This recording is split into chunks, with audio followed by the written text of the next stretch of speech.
Hello guys, this is Arpita from মিটেস আর me creative sisters. Welcome to my video. তো আমি অনেক ইউটিউব স্ক্রল করছিলাম, হঠাৎ করে লেমন চিকেনের রেসিপিটা আমার সামনে আসলো আর আমার মনে হলো যে আমার এখনই ট্রাই করা উচিত আর তোমাদের সাথে শেয়ার করা উচিত। তো প্রথমেই আমি মাংসগুলো নিয়ে নিলাম। আমি এখানে ছোট ছোট কাটস দিয়েছি আর এই যে দেখতেই পারছো যে পায়ের কাছে যে টেন্ডেনটা থাকে সেটা একটু কেটে দিয়েছি। এখন আমি এখানে লবণ দিয়ে দিচ্ছি, আর টেন্ডেনটা কেটে দেওয়ার জন্য মাংসটা কিন্তু সফট থাকবে আর শেপও বিগড়াবে না। এখানে লবণ আর লেবু দিয়ে ম্যারিনেট করে রাখবো আর এটা অন্তত 15 মিনিট রেখে দিব। আর কেউ যদি 15 মিনিটের বেশি অর্থাৎ 30 মিনিট 35 মিনিট রাখতে চাই তাও রাখতে পারবা। আর এদিকে আমি ওটা 15 মিনিটের জন্য ছেড়ে এসে এখানে মরিচগুলো নিয়ে নিচ্ছি একটা ব্লেন্ডারে। মরিচগুলো একটু ম্যাশ করে নিব আর একটু তেল দিয়ে দিলাম। তেল দেওয়ার কারণ যাতে এটা ভালোভাবে ম্যাশ হয়ে যায়। এখন আমি এটাকে মিক্স করে নিচ্ছি। আমার কাছে আদা রসুন বাটা আলাদা করে বাড়িতে ছিল, যদি না থাকে তাহলে কিন্তু 3টা একসাথে দিয়ে এটাকে মিক্স করে নিতে পারো। আর দেন আমি এর ভিতরে দিয়ে দিলাম টক দই। এক কথায় বলতে গেলে এটার মধ্যে আছে আদা রসুন মরিচ বাটা আর হলো টক দই। এই ব্যাটারটা বানাতে শুধু কাঁচা মরিচ দিলে হবে, কোনো শুকনো মরিচের দরকার নেই।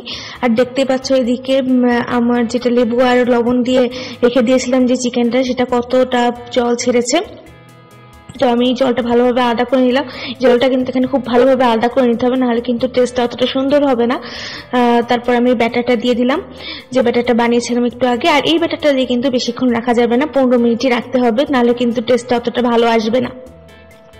দেন আমি একটু জল নিয়ে নিলাম, একটু কর্নফ্লাওয়ার মিশিয়ে নিচ্ছি। এটা কিন্তু আমাদের রেসিপির লাস্টে লাগবে, তোমাদেরকে বলবো কখন লাগবে, এটা এখন বলবো না।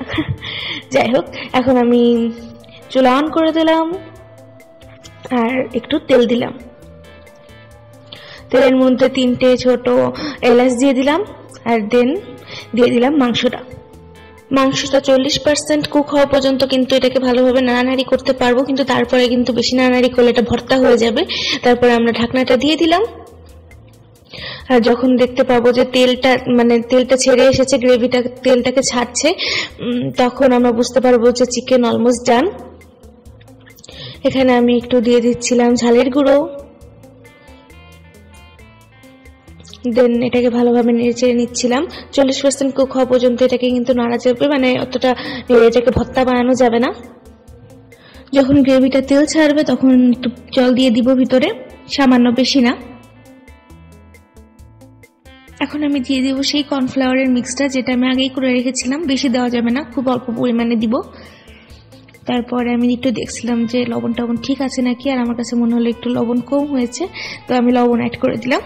তারপর আমি এখানে একটু গরম মশলা দিয়েছি, এটা কিন্তু টোটালি অপশনাল, তোমরা চাইলে নাও দিতে পারো।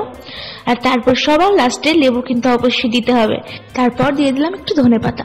তো তোমরা এটা বিকালের নাস্তায় রাখতে পারো, রুটির সাথে, পরোটার সাথে, এটা খুবই ভালো যাবে। Thank you for watching, love you all.